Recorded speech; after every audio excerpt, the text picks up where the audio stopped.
most important things I want to talk about, how do you pay the zakah with checking accounts? So many of us has checking account. And if you look at it, the checking account is really a form of debt here in the US. Some people, they say, okay, checking account, I won't take any interest on that.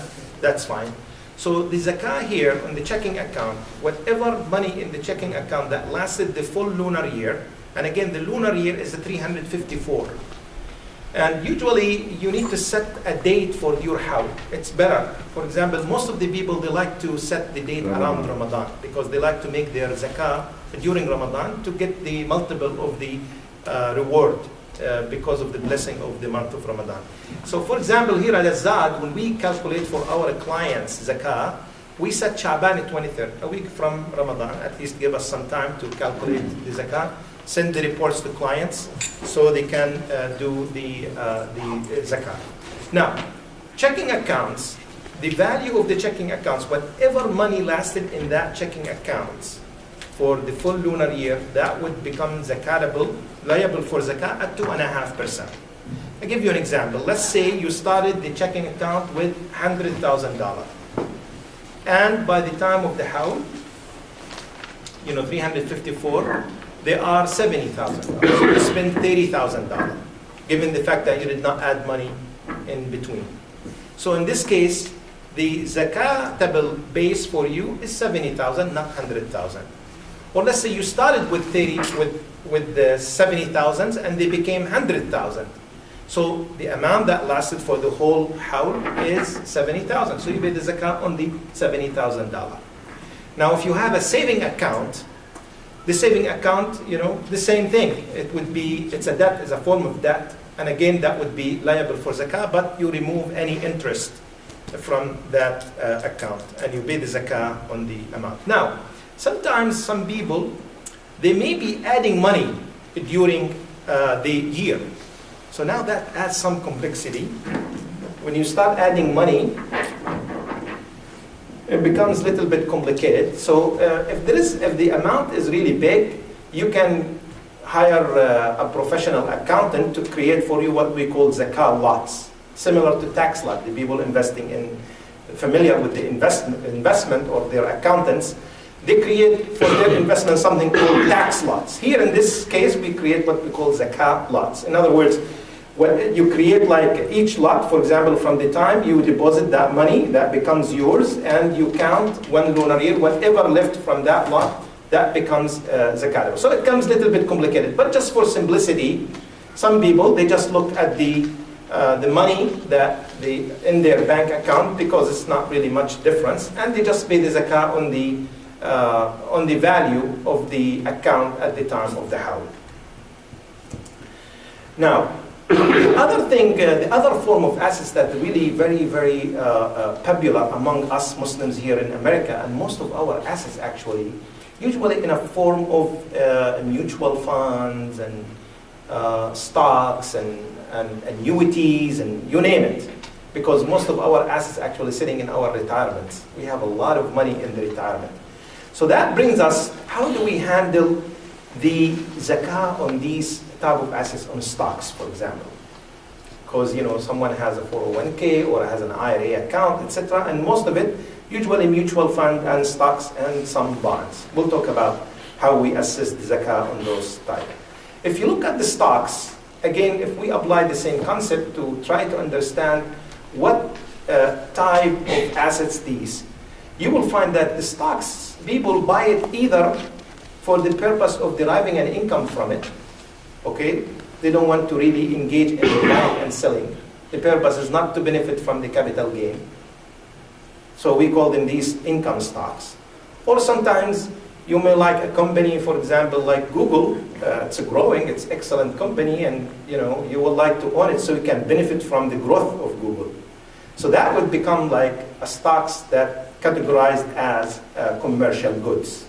The other one, the stocks that you intend to use it for deriving an income, that is an income stocks, that would not be commercial goods, will be what we call urud mustaghallat, an asset that you derive an income from it. And the zakah will be different in both, and we'll go in details.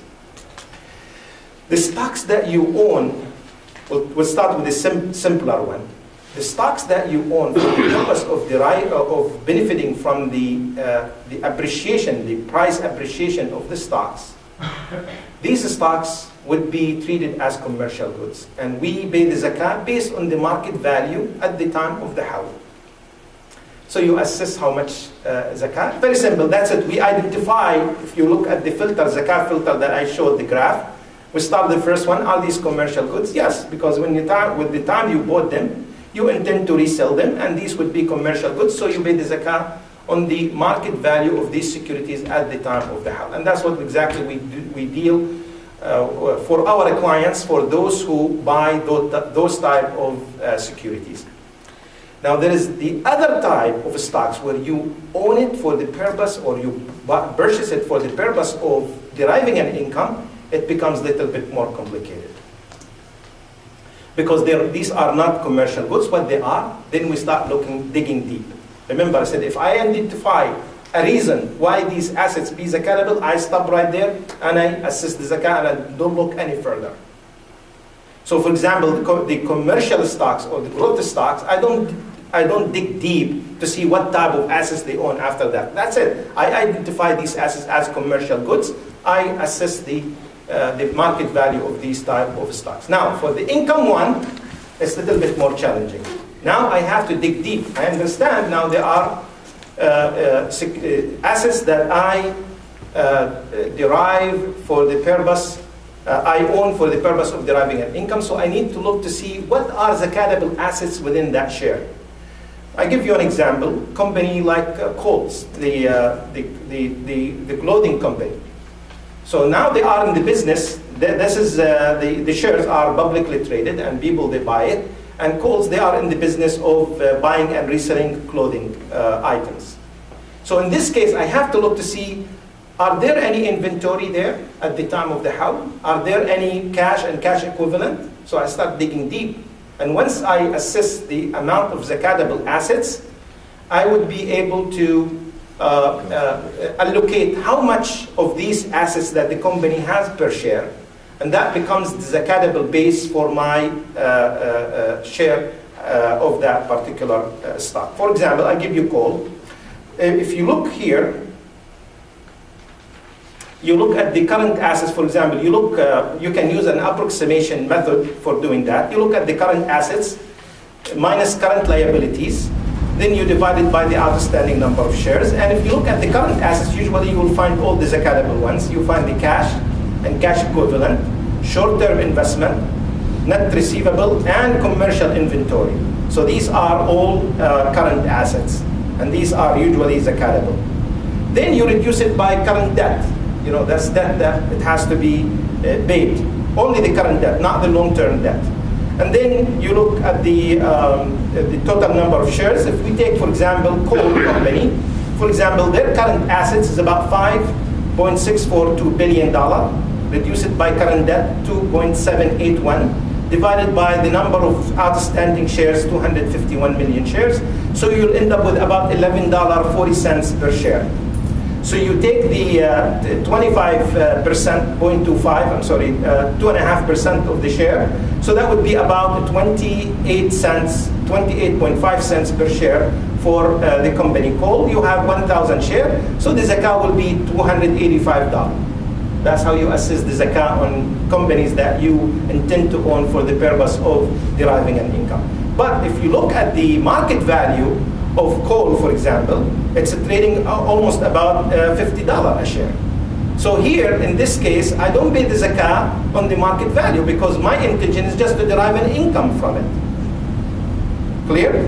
So there's big difference and differences in the amounts when you buy a company for the purpose of deriving an income, or when you buy a company to benefit from the capital appreciation of that company, because in this case it would be considered commercial goods. The others would not be considered as commercial goods. I just want to make, when we say income, we mean like dividend paying stocks. Dividend stocks that pay dividends. But some are both income and growth. So in this case, like we know, in this case, if that's the goal, you look what is really the primary goal. If you are really confused, you can say like maybe 25, 50% I'm buying it for a growth and maybe 50%. So you can split based on that. You know, you can, again, zakah is a form of worship. It's what you are intended for. Intention is extremely important in this case. Okay? The other thing, when you calculate the zakah for stocks, you have to also pay attention for something we call purification. And usually that's what we do here at Azad. When we calculate the zakah for our clients' accounts, because sometimes we own shares of companies that these companies may involve in something that is not disclosed, something like insignificant that we're not aware of. So in this case, what we do, we assess what we call the purification amount of that share. So in this case, we calculate the purification amount. Usually we take 5% of the net income per share as an extreme measure to be careful not to include any income that is earned from sources that not deemed to be halal. We do this process, and this is, by the way, a major tenet for investing in the financial market. There is, beside the screening and filtering, you have to do a process called the purification. Assess if there is any source of income that came that not solely intended in your investment, and you can assess that. We found it to be acceptable to take 5% of the net income per share from the company and assess that for the whole portfolio for the client. So in this case, we reduce that purification amount before we assess the zakah for our clients. Now, excuse me. Yes. The one who are saying is the 5%. It is not written anywhere in the Quran and Hadith. That's the way you have to go and the purification. yeah. The purification It's the actually. same thing like you have to earn the money from the halal. Yeah, like let's say, for example, a company, they are in the business of computers. Like let's say, for example, Dell computers, or a pharmaceutical company that do halal service, etc. So if you look there, you will find that their activities, they are halal, you know, producing medicine or making computer equipment, etc. But sometimes Dell computer, they may put money in the bank and earn interest, although they're not a bank and it's not really their business activities. The scholars, they differentiate between a company like Dell and a bank like, for example, JP Morgan Chase Bank. So in this case, they require you, because your intention is to own the halal assets, and the haram may be there and insignificant and not solely intended. They came with a rule, again, according to IOFI. What is IOFI book? Yeah. According to IOFI guidelines, you can invest in the shares of company like Dell, but you have to do a process called the purification. You have to calculate how much of that money earned from areas that deem to be prohibited, given fact it's insignificant amount. If it becomes significant amount, you cannot invest in it. So that process, we do it. And again, we follow the IOFI guidelines in this case, and we provide that calculations for our clients. When we calculate the zakah, we remove the purification amount from the zakatable base, and we calculate the zakah on the net. See, the problem within the financial markets, a company doesn't have to list a line of business unless it's 5% or greater of their revenue. So you never know, like they don't have to list, they don't have to say it. It's not listed in their income statement unless it's greater than 5%. So we just say it's the same thing you are saying is, pornography is basically kullu haram. Kullu haram, yes. Okay, it's kullu No. haram, but that's how Yes, for a yes. Dell computer. Okay. The people are using a Dell computer. Yeah, for that that's good. purpose. The scholars, when you are investing, the scholars all recognize the interest or anything haram, that it is haram, absolutely. But this haram cannot hold us from benefiting from the halal portion of the assets. In other words, none of the scholars will tell you the interest, whether little or a lot is the same, or the little of it is halal. None of them. IOFI, they all make it. The riba is haram, no matter what you own or what you get from it. And that's why they demand that you do process called the purification. If you do not purify, you won't be following the fatwa that the scholars agree upon. So in this case, that's why they require you to do a purification so you can enjoy only the halal portion of the assets. Okay? So it's very important. It doesn't mean that, oh, they accepted al-haram. If they accepted al-haram, they won't ask you to do a purification process. So when we do the purification, actually, and we do the calculations, we go, actually, we are in the very conservative side. There is no way that haram reach that 5%, but just in case. So we tell our clients, and again, that is disclosed in the statement, that we tell the client, it'd probably be very expensive for us to go and calculate exactly how much they earn from interest, or exactly how much we're involved in incidental activities, because we know that these companies, they don't really have scholars, or they're not really intend to run the company according to Islamic principles. But if you look at the general activity of the company, you find it's halal. And as an investor, Muslim investor, my intention is to own the halal assets and to enjoy it and to get rid of any haram that may contribute to that. You understand? So the fatwa is delicate, and you have to be very, very careful, and require you to do a lot of things. Just to show you, like the scholars, when they look into this, they distinguish, for example, between someone who really intend to own the halal assets, and these halal assets are the far majority. For example, if your intention changed, that you benefit from these haram assets, although they are 0.5%, the whole transaction is void. You understand? So you cannot come say, okay, I can go and open a 7-Eleven store and can do 3% in alcohol. No. You cannot do this. You cannot do this, because now the person as a management who really managing the business or making the decisions would be liable. And even in these companies, someone will be liable for that. But you as a shareholder, your intention is just to own the halal asset. And scholars talk about it intensively in the books of Fiqh. Ibn Taymiyyah, Ibn Qayyim al-Jawziyah, Sayuti, you'll find many of research in that area, what call under the mixture of halal and haram, and how you can extract the halal and enjoy it and get rid of the haram.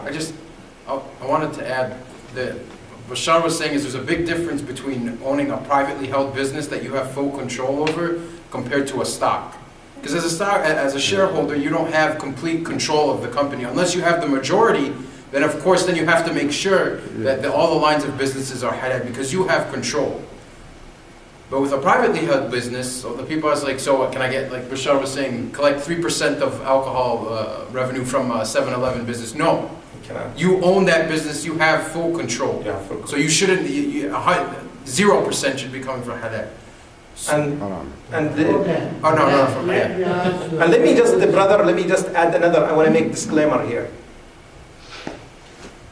In spite of all this ijtihad, there is still some scholars, and I want to say that out of honesty, there's still some scholars are skeptical about it, believe it or not. And there are, a good number of scholars that say don't even touch it. So what I'm saying here, we have two choices. Both the scholars, they did ijtihad. One of them came and said, absolutely no. You can't even come close to it. And other scholars, and both of them very knowledgeable, well trusted, they have the faith and sincerity. They said, you can do it, but you have to do the following. What we did at Azad, we adopted the second opinion, and we carried forward all the requirements that these scholars, or everything outlined in that book, how you can invest, we carried, and we went a little bit further, by also providing the zakat calculations and providing what we call shareholder advocacy. When we receive the proxy from the company, and the company says, oh, we want to, for example, borrow money, or we want to get into that business, we exercise these proxies in line with the Islamic guidelines. I mean, we went far than what the fatwa is requiring, just so inshallah we be on the safe side, and our clients will be on the safe side. Now, let's go into the next one, bonds. How do you assess the zakah on bonds? As we know, bonds, they are an instrument, which is, it's a form of loan, correct? and being paid with the interest, with the excess interest. And these bonds sometimes are tradable in the market. Islam and the Sharia recognize the principle when there is a riba contract. And the bond, they are in a form of a riba contract. So in this case, Allah Azza wa Jalla in the Quran says, فَإِن تُبْتُمْ, and if you repent, فَلَكُمْ رُؤُوسُ أَمْوَالِكُم. So in this case, only the principle of that bond is zakatable. Any interest or the principal or whatever the value, if it's less than the principal, then you assess the value of that bond and you pay the zakat on that bond. What if the market value, if it's less than the principal, or if it's more, then you just assess it based on the principal and you pay the zakat on that money. Mutual funds. How do you assess the zakat on the mutual funds?